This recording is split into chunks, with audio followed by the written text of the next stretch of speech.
જો દોસ્તો આ રીતે કડક કેરીના પીસ હોય ને ખાવાની બહુ મજા આવે. પાકી તમે જુઓ, વાહ ભાઈ વાહ. હે બા તમને રોટલો નથી ભાવતો? ભાખરી સોળી છે. આ ગાંઠિયાનું શાકમાં બહુ ભાવે ભાખરી સોળેલી. રોટલો નથી ભાવતો કે રોટલો બાયું નથી બનાવી દેતા? પણ આજ મારે ખાવો નતો. શું કહો છો? આ ગરમી છે ને બહુ.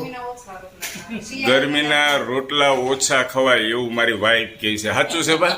હા. હે કે રોટલા ગરમીમાં ઘડવાનો કંટાળો આવે? નહીં. હે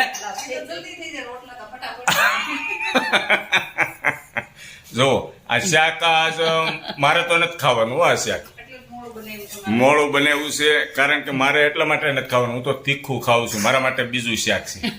મને કયું શાક તમે દેવાના છો? મગનું શાક. બપોરનું વધ્યું ને એટલે કે તમારી ખાઈ જવાનું એ કે ને અમારે હાટું અમે ગરમા ગરમ ગાંઠિયાનું ખાઈ. બરાબર ને બા? કારણ કે વધેલું કાંઈ નાખી દેવાતું નથી. હા બોલ્યા વગર રહી નહીં હો.